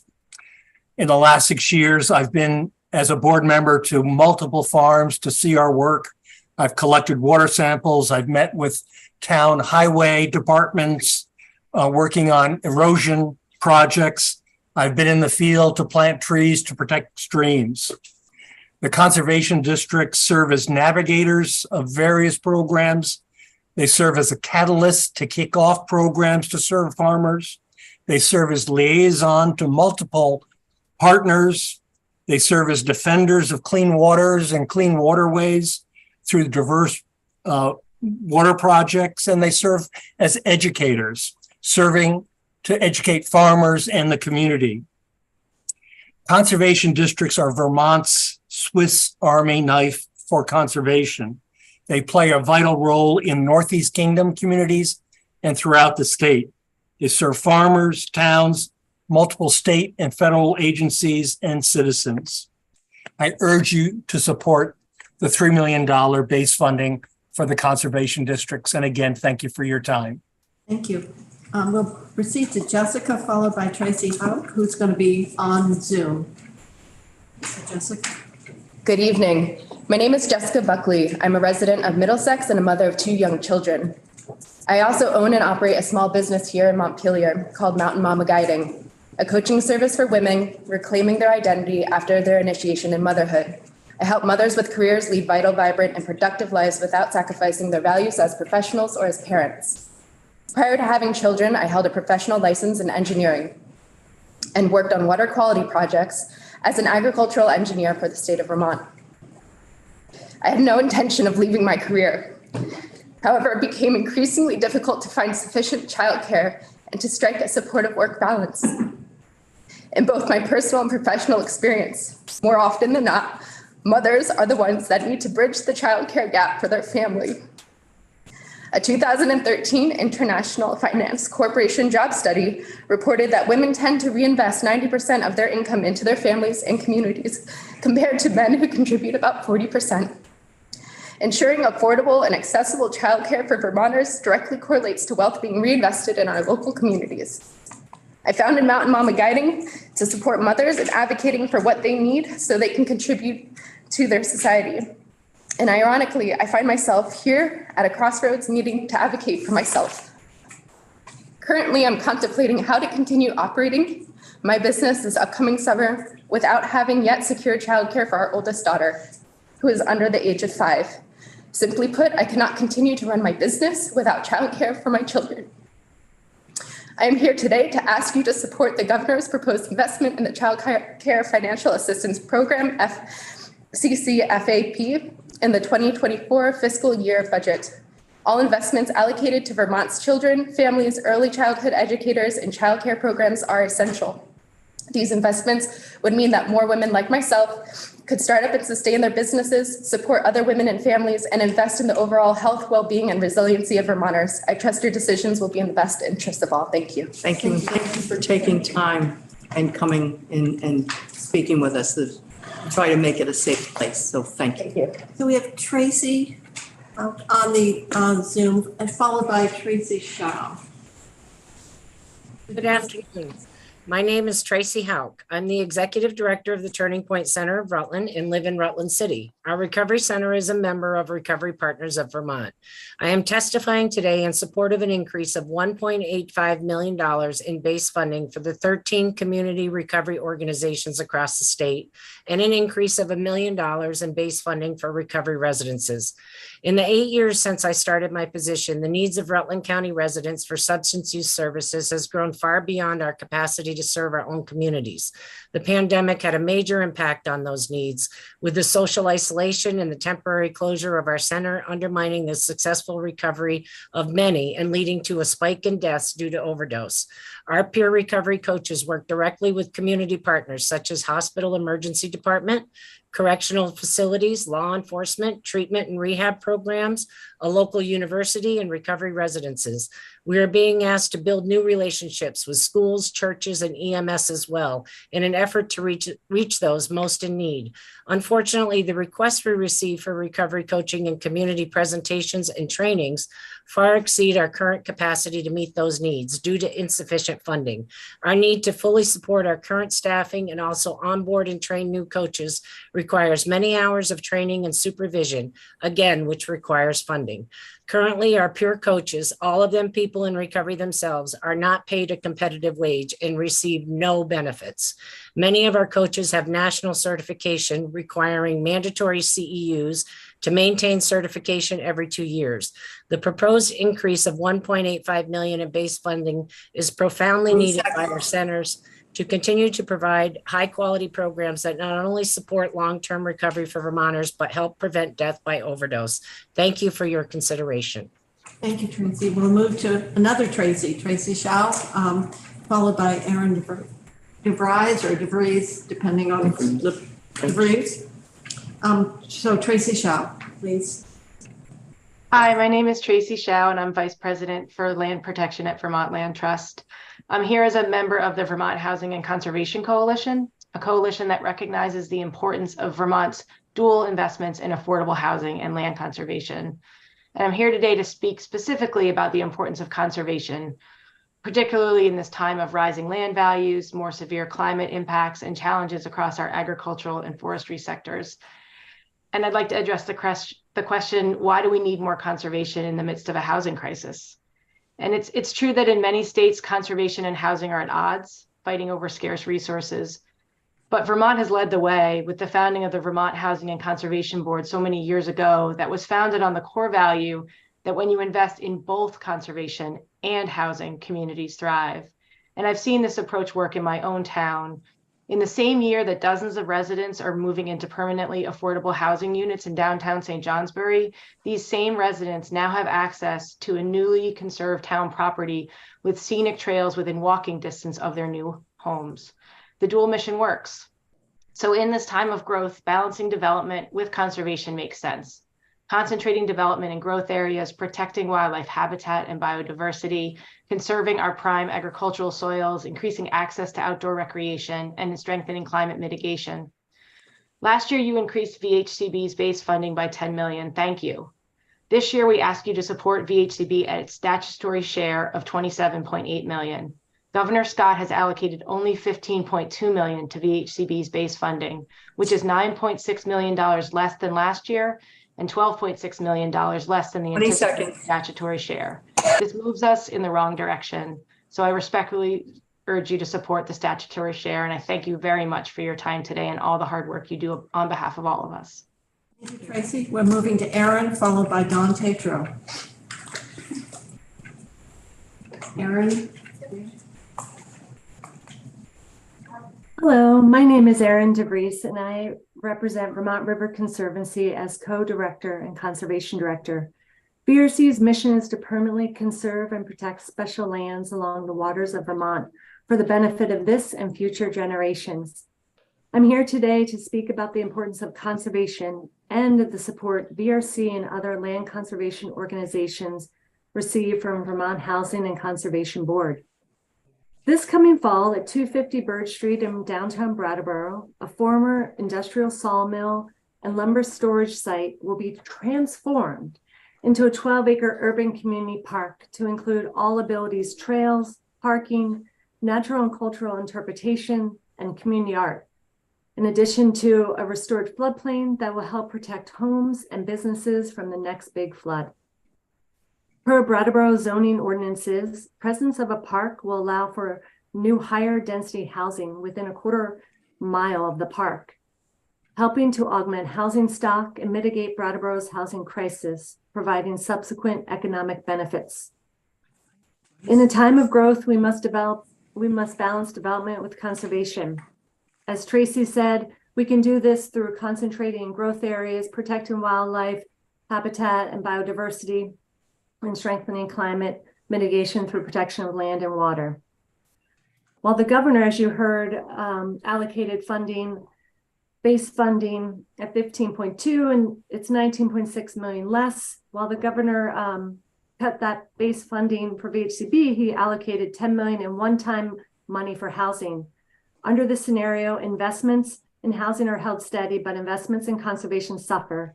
For the sake of our communities, now is the time to balance development with conservation and support the dual mission of VHCB. I respectfully urge you to support VHCB at its statutory $27.8 million, enabling us to meet important needs today and tomorrow. Thank you. Thank you. Moving on to Dawn Tatro, who should be there remotely, followed by Margie Diamond. So Dawn, do you want to? Good afternoon. My name is Dawn Tatro, and I am one of the founders of Jenna's Promise in Johnson and a board member of the Recovery Partners of Vermont. I also lost my daughter to the disease of addiction.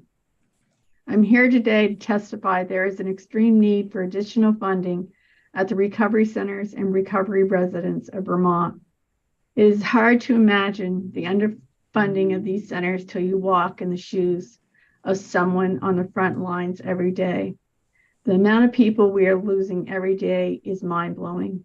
I can't tell you how many people that call me every day asking for help. My first call coming at 4:30 this morning.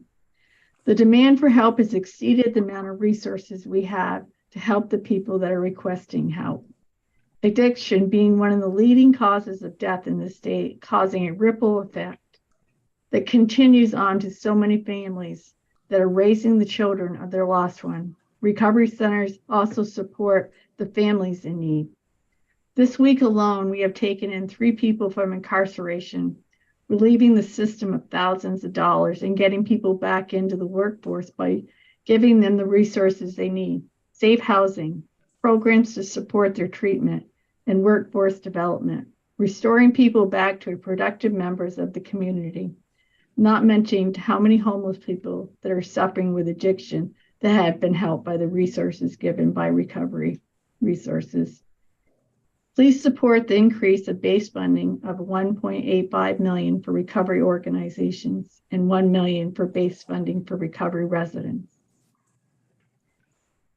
When people are given the right support, they become productive members of the society again. 10 seconds. Proven. Thank you so much for your time and everything you do. Thank you very much, Dawn. Margie Diamond is here, followed by Rebecca Plummer, who is in person. So Rebecca, if you want to come up, or we'll start with Margie Diamond.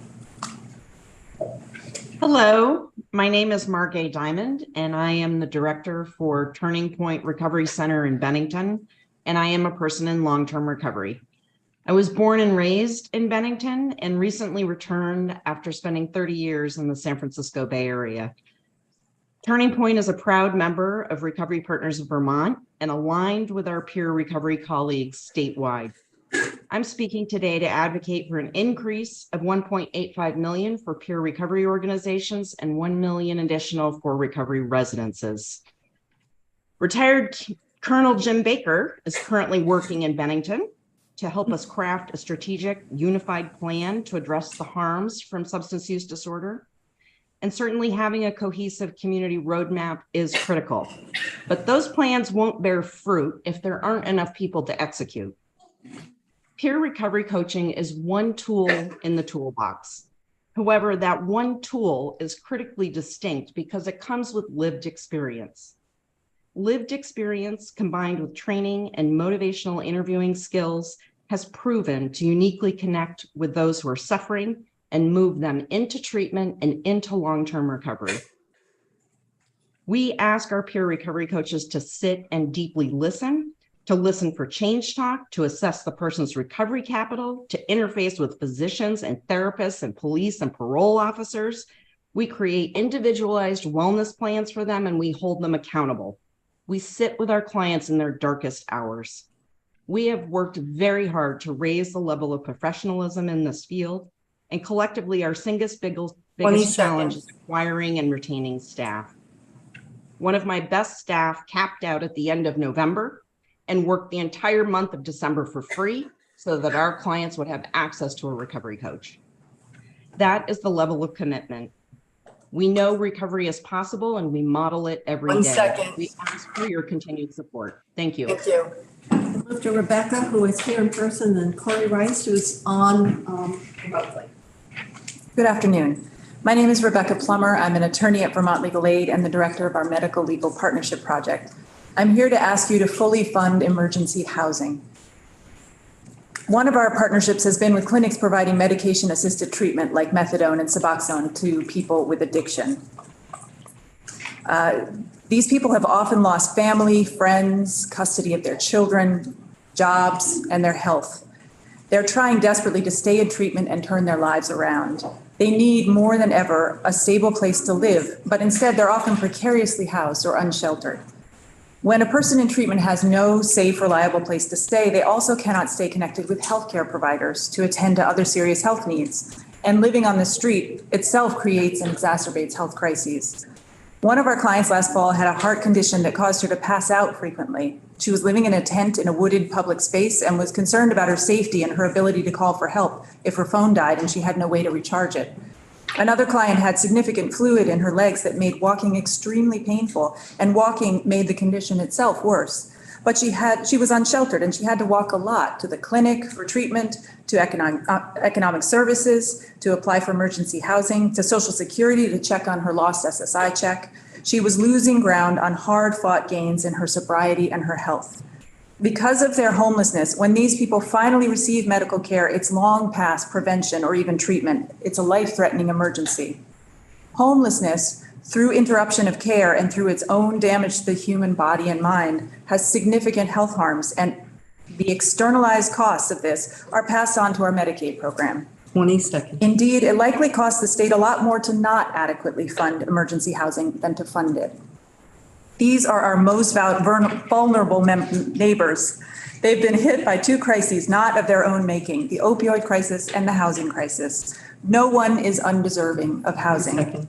We as a state must continue working to solve the housing crisis, but in the meantime, I urge you to adequately fund emergency housing. Submit it in writing so I we will. have it. Great, Thank you. Moving on to Corey Rice, who's on the screen, followed by Stephen Whittaker, who's here in person. Good evening. My name is Corey Rice, and I am on the board of directors for the Family Place in Norwich, Vermont. I'm here to testify today on behalf of the Family Place and other parent-child centers across the state. I am specifically calling on you to support an increase in base funding for the PCC integrated grant of $5.2 million for a total of $10 million for the integrated grant. By supporting this request, parent-child center employees throughout Vermont would receive what they rightfully deserve and what is greatly overdue: increased wages and benefits. By increasing the financial support of these critical employees, parent-child centers will hold steadfast in the workforce marketplace, thus leading to higher recruitment and retention. Because the services provided through each parent-child center require strong, consistent relationships between families and employees, workforce recruitment and retention are crucial to the overall success of programming.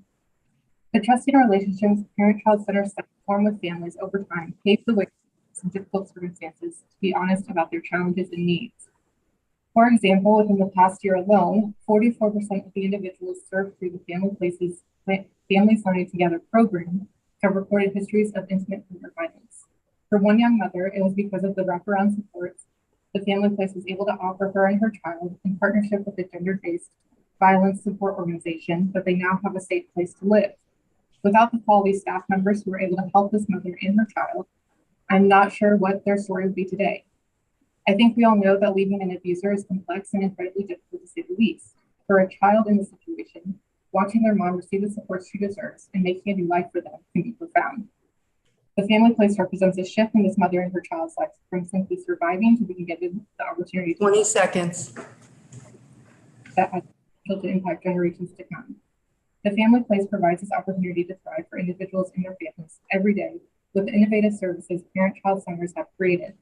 By investing in parent-child center employees, we are investing in the families they serve and providing this opportunity. 3, 2, 1. Thank you. We little bit on the voice, but with parent-child center, I think we get your message. So Steve Whitaker, followed by Carrie Salmon, who's going to be, I believe, remote. And Carrie's the last witness. This is going to sound somewhat disconnected because I'm only going to give you a teaser on each topic so that you can ask for more when I have more than 2 minutes. I support the AMO's request for $1 million, but I'll point out the public access channels. I'll point out that those libraries and archives are not bound by public records law or state records retention schedules. There is a provision in PUC Rule 8 for a statewide AMO that would create governance. The more the public access stations depend on public funding, they should be publicly governed. And so I would ask that that money be conditioned upon implementing the Rule 8 statewide AMO, which would then have the bargaining power to work with the state media in the State House. That media plan was repealed through a fluke of poor legislating a couple of years ago. So that's a problem. I support legal aid's request, but I ask that you condition it upon representation, not advice. I have seen personally legal aid, they're not clients, so the ethical rules don't attach and they can drop people through the cracks. Legal aid needs to be bound by legal representation, not by advice. That's a serious problem. The $10 million requested for cell coverage, I'd ask that you attach that to the 20 million that public safety has from last year, or 11 million from last year for regional dispatch, and 9 million in a congressionally directed spending. 20 seconds. So that would be a total of 30 million, and that those regional plans take care of both public safety, regional public safety radio and cell coverage dead zones. 8 seconds. You're spending $12 million on the Department of Public Service and we're getting ripped off. Good. Did you submit it in writing? It's just notes, but I'm happy to, if you delegate a person who wants to get all the lowdown, I'm happy to provide it. Thank you. Thanks. So we have Carrie Staller, who is on the screen. You want to proceed, Carrie? Yeah, thank you, Chairs Committee, for your time. My name's Carrie Saylor. I'm the Government and Public Affairs Officer at the Vermont Food Bank. I'm here to ask that you please address the ongoing needs of Vermonters facing food insecurity by establishing a base appropriation of $3 million in the FY24 budget for the food bank to purchase and distribute food. Over the past 3 years, we've worked in new and different ways to ensure people have the food they need. But as federal programs end, food insecurity and hunger have increased. A team at UVM found that 2 in 5 people in Vermont have experienced food insecurity in the past year and a half. That number is higher than at any point during the pandemic. Soon, federal SNAP pandemic emergency allotments will also end. These pandemic supports have provided 72,000 people in Vermont with the maximum federal food benefit for their household size. In April, households on average will receive $100 to $500 less each month to buy food. The food bank and its network partners are the safety net that can help neighbors put food on their table. But our network can't fill the gap left by federal food programs, and we cannot do this work alone. Addressing food insecurity is the state's responsibility, and the food bank and our network are ready to continue to partner with the state as we have for years. We need financial support in order to continue to meet the increased need we are seeing. Last week, a neighbor shared with me that he's worried he's going to have to start skipping meals in order to pay his bills when his SNAP allotments end. Our network food shelves have seen an increase in guests since news of this change broke in January. People we serve, seniors on fixed incomes, those on disability, and single parent households will be the most affected by these changes. They're also the ones who are least able to make up for lost benefits. I ask that you provide the resources that the Vermont Food Bank needs to continue to support our neighbors' ongoing need for food by establishing $3 million in base funding appropriation in the FY24 budget for the food bank and our network, so we can continue to help meet the needs of our neighbors. Thank you for your time. You're welcome. With that, we have gone through our witness list for today, so we're going to adjourn this hearing, and then we will come back a week